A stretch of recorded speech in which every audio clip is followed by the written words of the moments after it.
Hello అండి, అందరికీ welcome to Padma Prasad vlogs. మీలో ఎంతమందికి ఉల్లిపాయ వేసిన గారెలు అంటే ఇష్టం? కామెంట్ చేయడం అస్సలు మర్చిపోవద్దు. నేనైతే ఉల్లిపాయతో గారెలు వేశానండి. ఆహా, ఎంత బాగా వచ్చాయో!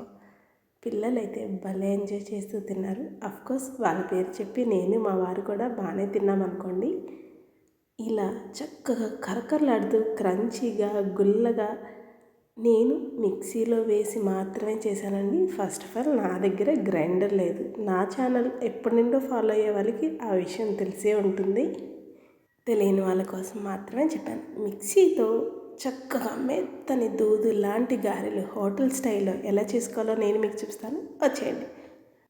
ముందుగా మనకి ఎంత పప్పు కావాలో అంత పప్పుని కూడా నీట్గా 2-3 సార్లు కడిగి మర్చిపోయాను. నేను పొద్దున పూట నానబెడుతున్నానండి. ఈవినింగ్ ఆఫీస్ నుండి రాగానే పిల్లలకి చేసి పెడితే ఆహా, నైట్ డిన్నర్కి భలే ఎంజాయ్ చేస్తూ తింటారు. కొంచెం హెవీ అయినా కూడా పిల్లలు ఎంజాయ్ చేస్తూ తింటారు కదా, అది చాలు. చక్కగా నేను ఈవినింగ్ మీకు కడిగిన తర్వాత చూపిస్తున్నాను అండి. చూడండి, పప్పు చక్కగా నానిపోయింది కదా. నేను మిక్సీలో వేస్తున్నాను. మిక్సీలో చాలామందికి గారెలు గట్టిగా వస్తాయి, లేదా పిండి పలచనైపోయి నూనె లాగేస్తుంది అంటారు. అలా ఏమీ ఉండదండి. చూడండి, నేను ఎక్కడ వీడియోని కట్ చేయకుండా మీకు చూపిస్తున్నాను. జస్ట్ పప్పుని పొద్దున్నే నీట్గా కడిగి పక్కన పెట్టేసుకుంటే సాయంత్రం ఆ నీళ్లు వాడి చేసేసి అదే పప్పుని అలా మిక్సీలో వేసేసుకుంటే సరిపోతుంది.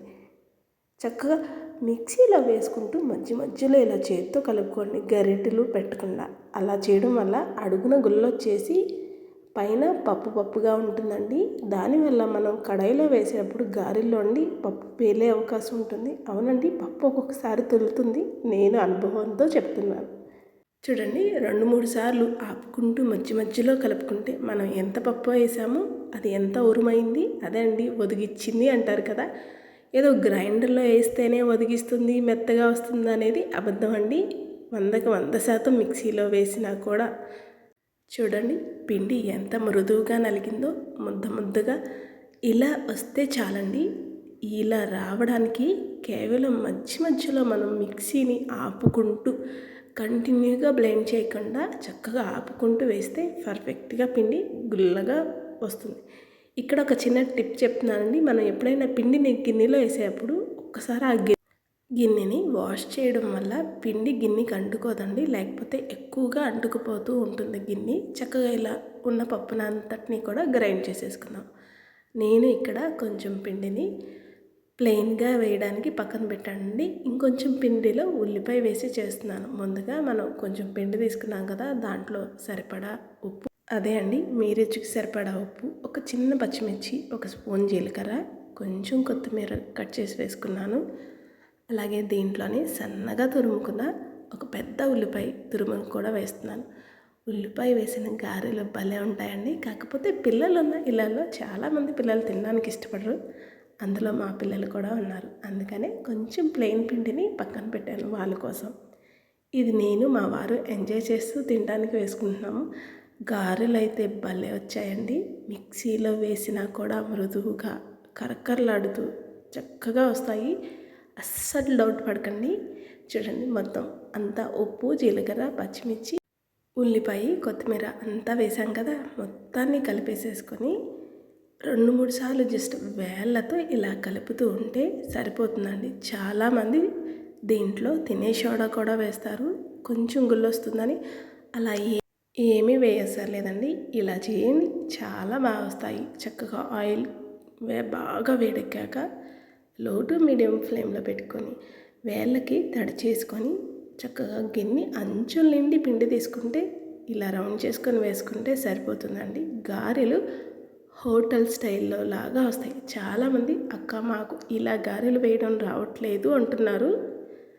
ఓపిక్గా ట్రై చేయండి, చాలా బాగా వస్తాయి. లేదు అనుకునే వాళ్ళు చక్కగా టీ జల్లెడ ఉంటుంది కదా, టీ జల్లెడని కూడా ఒక్కసారి తడిపి ఇదే ముద్దగా ఇలా తీసుకొని టీ జల్లెడ బ్యాక్ సైడ్ పెట్టి జస్ట్ ఇలా హోల్ చేసి వేసినా కూడా వస్తాయండి.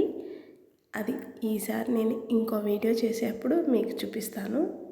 చక్కగా ఇలా అన్నిటినీ కూడా వేసేసుకొని క్రంచీగా కరకరలాడేదాకా వేయించుకుందాం. మా పిల్లలకి భలే ఇష్టం అండి గారెలు. గారెల్లో కాంబినేషన్ మీకు ఏమి ఇష్టమో నాతో కామెంట్ చేయండి.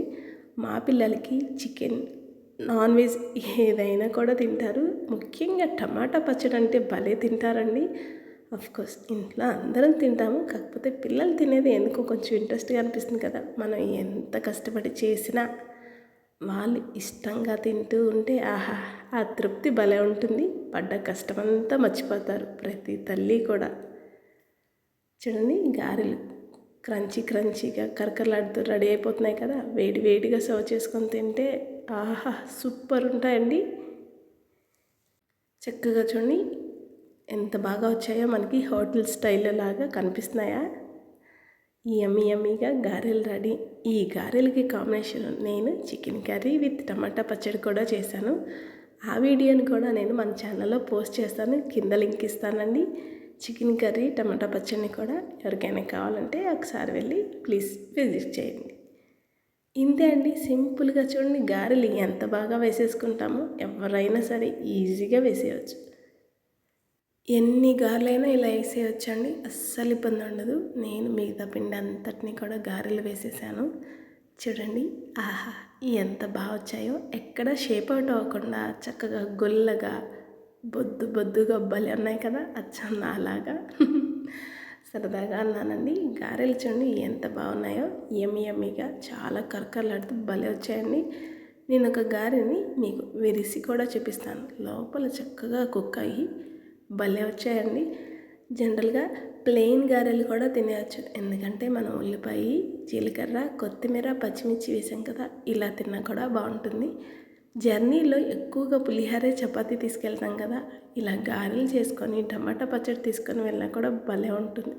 నచ్చిందండి మీకు ఈ వీడియో? అయితే లైక్ చేయండి, మన ఛానల్ని సబ్స్క్రైబ్ చేసుకోండి. అన్నట్టు మర్చిపోయాను, మీరు ట్రై చేస్తారు కదా. ట్రై చేస్తే ఎలా వచ్చాయో కామెంట్ చేయడం అస్సలు మర్చిపోవద్దు. నేను మరిన్ని కొత్త వీడియోస్తో వస్తూ ఉంటాను మరి.